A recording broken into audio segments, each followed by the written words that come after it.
So my name is Noah Addy, and my company is called Fireband.com. It is software to manage restaurants, bars, nightclubs, hotels, and eventually small businesses.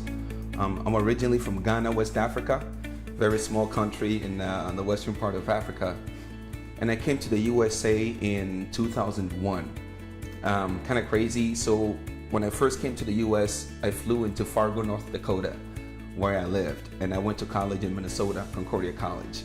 And it was a tough challenge. You know, I was a new immigrant. It was a little harder to understand the language because of the accent. I knew some English back home, but the accent was hard. So it was a big challenge to get used to the American culture, the American people, and the way they do things. In college, I studied computer science. So I did computer science, math, and business. But it was really difficult. My first year in the USA was very hard. You know, I was an international student. I couldn't get loans. I couldn't get, and so because of that, I had to go to school and work at the same time, which was not really something I ever knew was possible because the culture back home wasn't like that. Back in Ghana, it's either you were in school or you were at work. And so when I came to the US and I had to work and go to school, it was very difficult. It got to a point where when I was going to school full-time, I was a full-time student, I was working 60 hours a week. I would go to work at night from 11 p.m. to 7 a.m. at a factory. And then at 7 a.m. I had to rush to school and go to class at 8 o'clock. So I go to class and I'm just tired. And it was a big struggle. Another challenge I had was because I was the only person out of my family back in Africa. My family was very poor family. So I was the only person out of my family that actually came to the US. And so you're a student going to school in America and you're getting a lot of calls from back home about people needing money and they need help. And it was a lot of stress. I remember at one point in college, I was so stressed out because I couldn't afford to pay my tuition. But my grandmother has also died, and so they needed money for a funeral, and I didn't have the money. And I went to sit somewhere on campus, and I started crying. I said, I don't know what to do, you know. And finally, I had a friend that helped me out.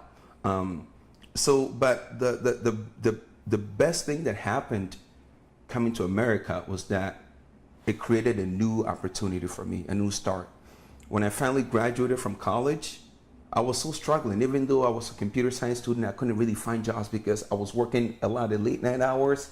And so it really made it very difficult for school.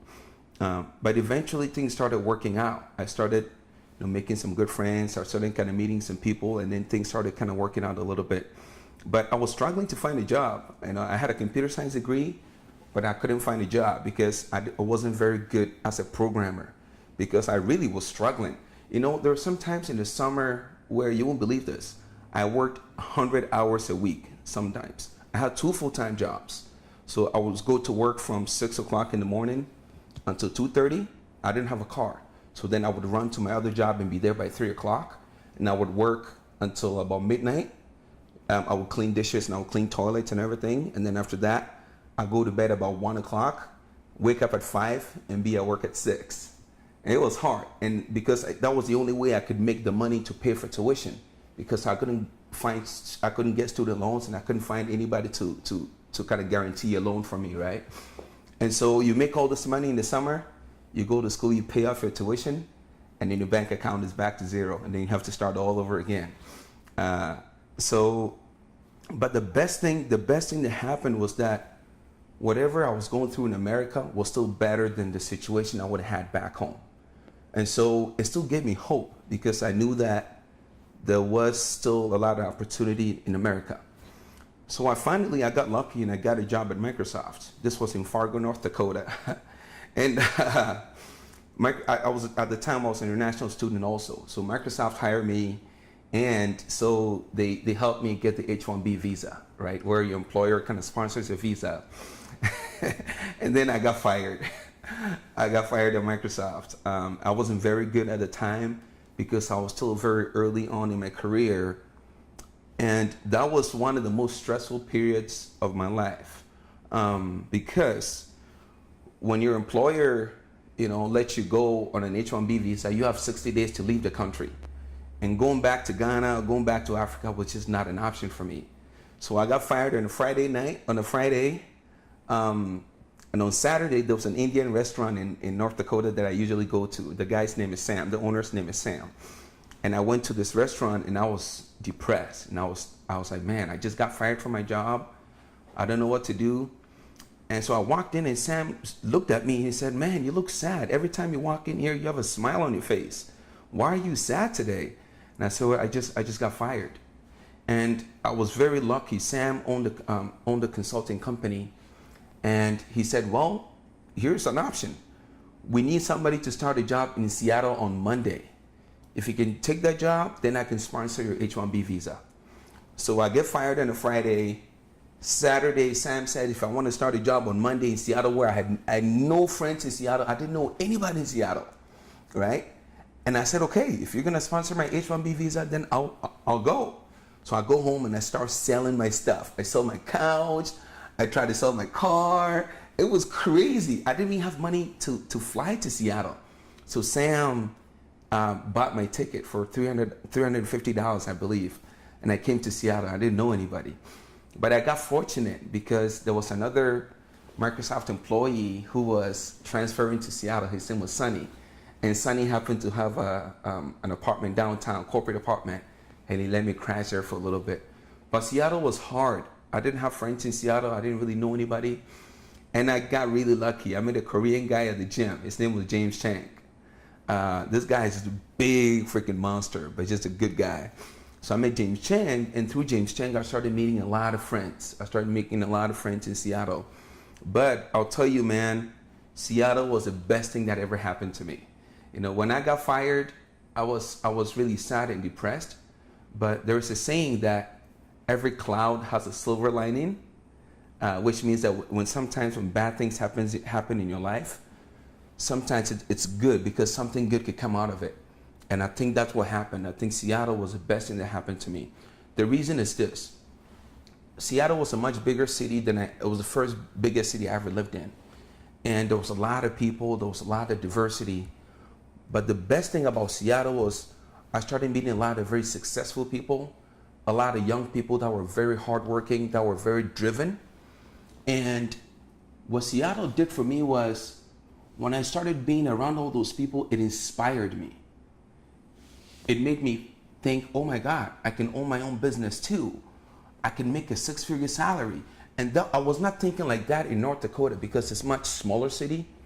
But just being around people that were driven, that were successful, really inspired me to want to work hard. And I got lucky and it just really started pushing me. It started pushing me. And then I got my job at Microsoft. And the best thing too, I met my wife in Seattle. Hey? Right? So that was exciting. Her name is Kay. She's a wonderful woman. I love you, baby. So when I got into Microsoft, and everything was going great, but I was still meeting a lot of very young people that were successful, that were just driven. One of my neighbors, he lives here, Jen and Jesse.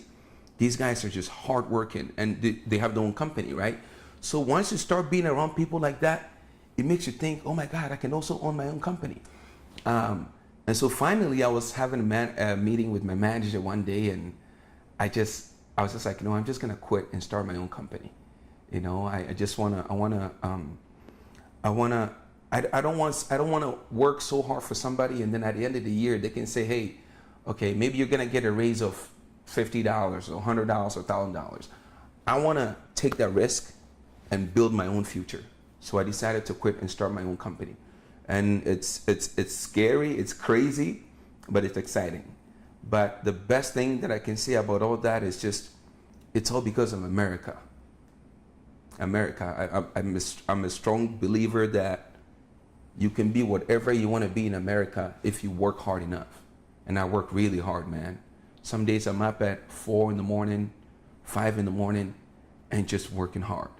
But another thing that I learned in my culture, there's something called it takes a village, where everybody in the village tries to make everybody a better person. And so it makes people very generous and it makes people very good. And so once I started to see a lot of success in my life, I decided I wanted to help other people too, to also kind of get better. Another thing I also learned was that in the tech industry, you don't really have to have a degree to get a job. If you can learn the skill, you can get a job. So I started training people, and so far I think I've trained probably up to 15 people so far. Some of them had no college degrees. Some of them had really crappy jobs. I'll give you an example. The first guy that I trained in tech, when he first started, he was making about maybe $10, $12 an hour, which is maybe $24,000 a year. He's now making $170,000 a year because he got a job in tech.